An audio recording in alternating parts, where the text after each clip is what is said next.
Hey guys, we're back. We finally got the fuel pump for the Cadillac Escalade. Let's check it out. We haven't opened it to make sure that it's the right one, so let's look at it together. Alright. Hopefully this one, like I said, is the right one because the other one was no good, so now a week later we got it. I'm sure packaged it alright. There we go. I should be using a knife or something like that, but hey. Alright. Let's see. Wow. Alright, what do we got here? Oh, am I gonna have to redo some wiring? Uh-oh. Oh, the float comes with it. The other one didn't have it. That doesn't look right either, does it?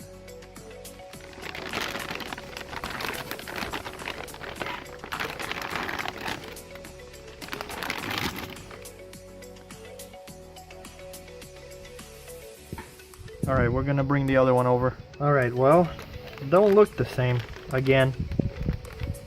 You can see the offset. See the offset right there? This part goes off over here. The float's in the same place. The pickup's in the same place. The lines are in the same place, kinda. They have fuel tank pressure regulators right here. We're gonna have to put it there. I guess we'll see. We'll try to see if it works. If it works, great. I need my truck back. Why? Because we got another project coming, guys. Let me tell you about this project. A buddy of mine was getting rid of a 1995, I believe, Chevy, or no, it's a GMC Sonoma pickup truck, extended cab. Clunker.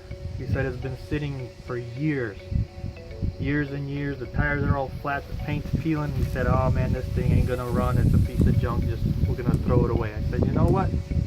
Maybe Mr. Crank It over here can play with it, see if we can get it running, driving, and then we'll see what we can do with everything else. But anyways, continue watching us because that's coming up next. But I really need this truck to hook up the trailer so we can bring it over here.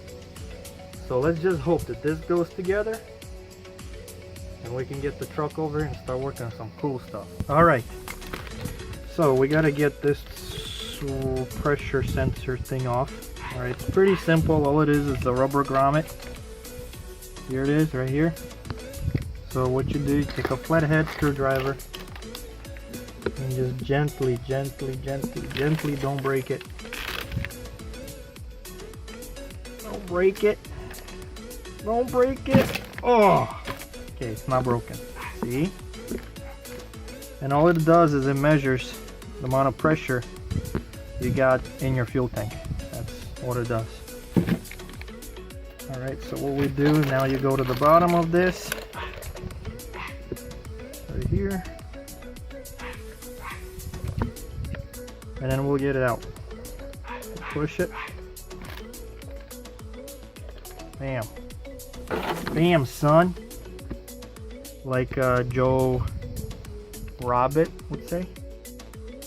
Alright, so we put this back in here. We gotta make sure that it pops out the bottom. Here, can we zoom this in?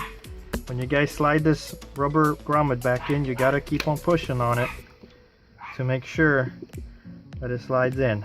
Now, I know people are gonna say, well, you can put a little bit of grease on there, you can do this, you can do that, and all of you would be right, because it make it a lot easier.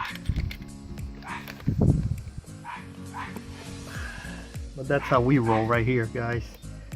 Take your screwdriver, put it in there. All your sides are all pushed in. There we go. Alright, we're good. So the next thing is we gotta put the sensor back in. Alright, so we're gonna go bam, that's in, that's in, that's in at the bottom. Alright, now they send this gasket, rubber gasket thing that goes in here. You just slip it over, Easy, easy.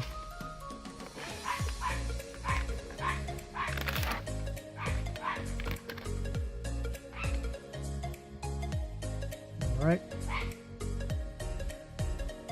And then this we're gonna put when we put it in a truck. Remember in the first video we did, we needed to take it off, so when we put it back in the truck, we'll slide this bad boy in and then we'll put it in. All right, see you in the truck.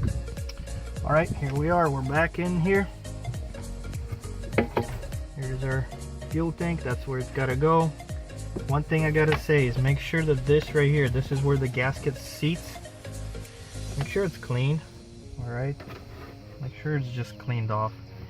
And when you're cleaning it off, make sure that you're not cleaning into the gas tank. You clean away from the fuel tank. You don't want all this junk going into the fuel tank. So you just clean it, throw it out, clean it, and throw it out. Throw it out through this little channel right here. That way you know it's not going into the fuel tank. All right. If a little bit gets in there, that's what this strainer's for.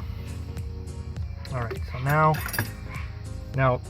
Don't forget, guys, that this did not look like it was gonna work. So if we put it in there and get it submerged, you know we can't return this. So here we go. All right, here she goes. Now we have this. So we gotta sneak in there as well. Go figure it out. We just gotta keep it a little bit lower in the tank. You slide that pin in first, and then you turn it into those channels that we talked about over in here. Those little channels, that little clips in this black lever, and we put it in there. Click it. Heard that click? She's in. All right, and then we submerge it, and let's see if this is gonna work. Here we go again. I don't know. Looking good so far. All right, so we're going back to this washer. Got to make sure that the bottom of it is clean. That's sanitation, boys. Sanitary. All right, so now go like this. Make sure. Oh, one more thing, guys. There's a little keyway right there. See this? You see it? Cameraman. Yes, sir. All right, and there, whoop. Don't take that off yet. And there is a little channel right up in here. The channel that I told you to get the dirt out of, that way, the little channel, that's where it sits. You got to sit it in there. So let's try to get it back in there. Sit that way. Beautiful. This goes in here. All right, guys, well, we just started the video right before we lock it in. It actually takes two people to do it. Why? Because the gasket that's on this fuel pump is pretty thick, so one person needs to hold this washer down, pretty much hold it down to squish that rubber gasket a little bit, to squish it down, and just hold it down. And then what I did is just took the same long screwdriver, whatever, and then you hit some of these channels, preferably these teeth right there. They have like these little slots. And you just take it and you tap it around. You hit it here a little bit, here, here, here, and you just work it around while the other person is keeping pressure on it. And what it does, it'll just by itself, it'll snug it down, and you'll know when you're finished because this lock right here, can you see it? See this? This is supposed to lock into this groove. So let me just show you what we kept doing. So let's say you put it in here. You just keep on tapping it like that. Tap it, tap it, tap it, tap. All right, a little bit more on this side.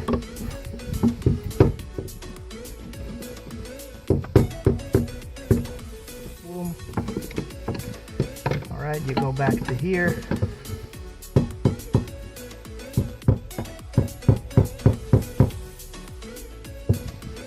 And that lock, see that?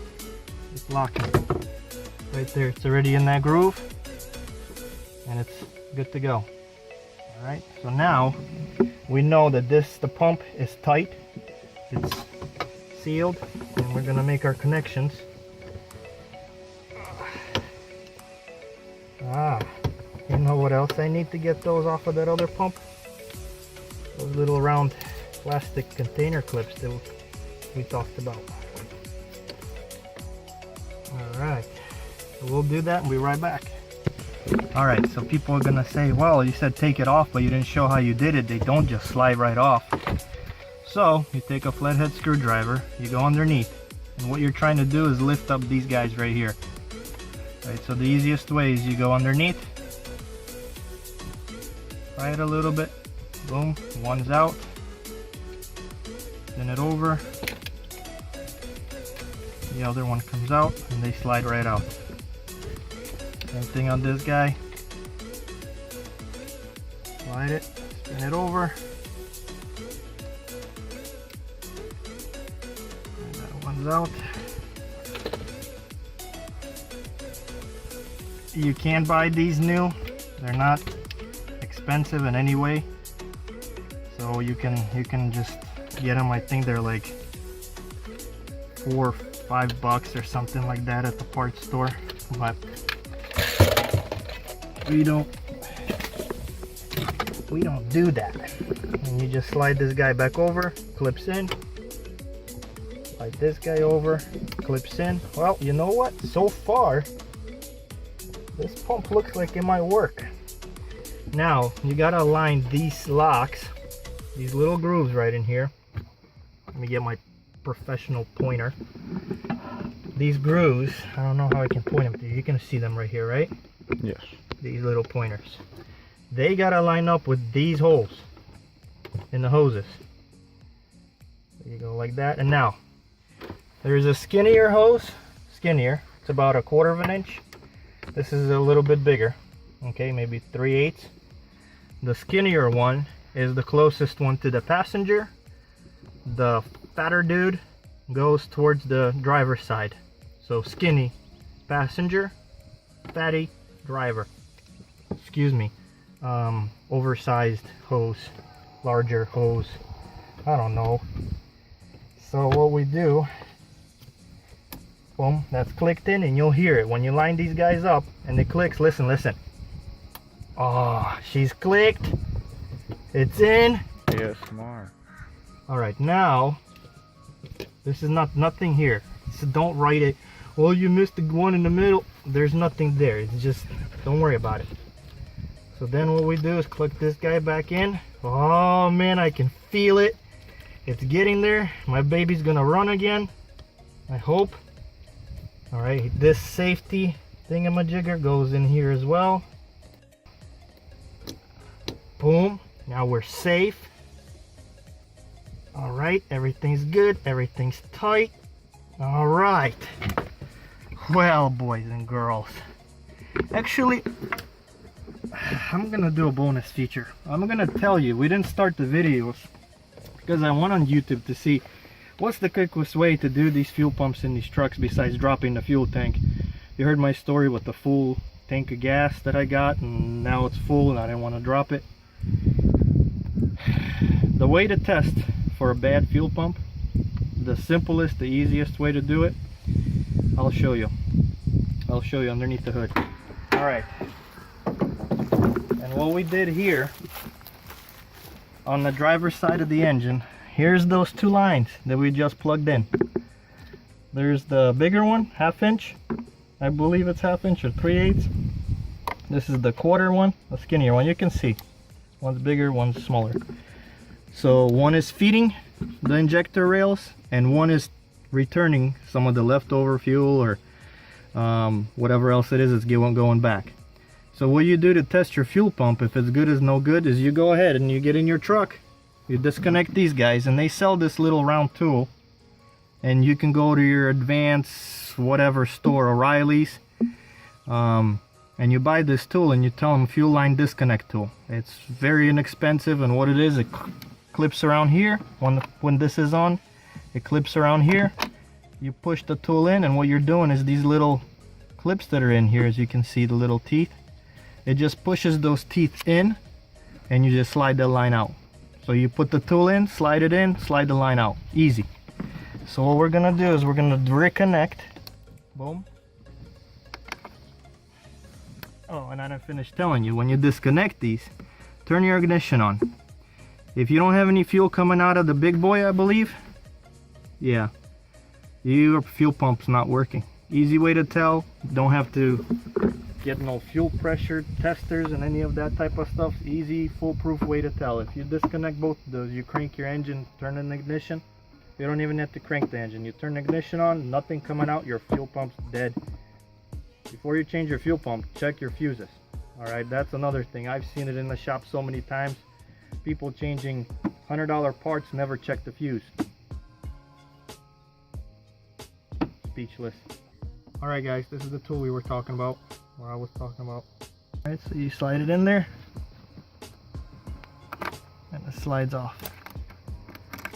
Alright, then we're going to do the bottom one.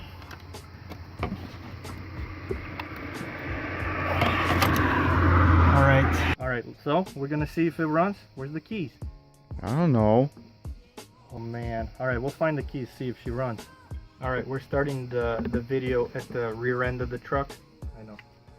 I want you, another thing, to listen to this puppy. This is the first time we're starting this, I believe, in 2 weeks.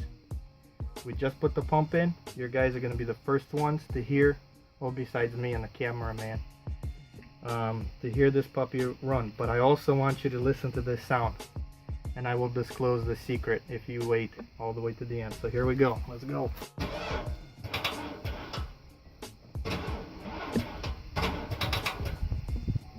Hey, what's going on? Hey, did you hear that, guys? What's going on? Man, that sounds beautiful, doesn't it?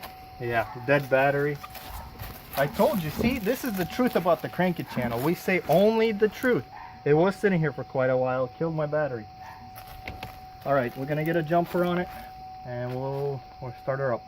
Alright, we're gonna get a jumper. Wow, how much life it's got. It's got no, it's dead, camera boy. I mean, man.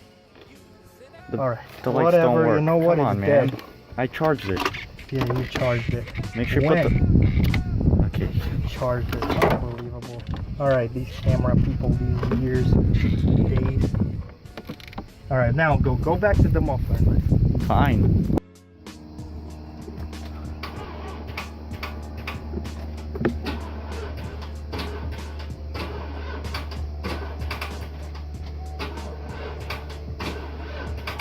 Turn off the lights.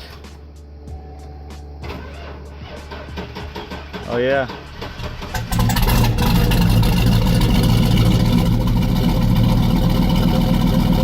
Oh yeah.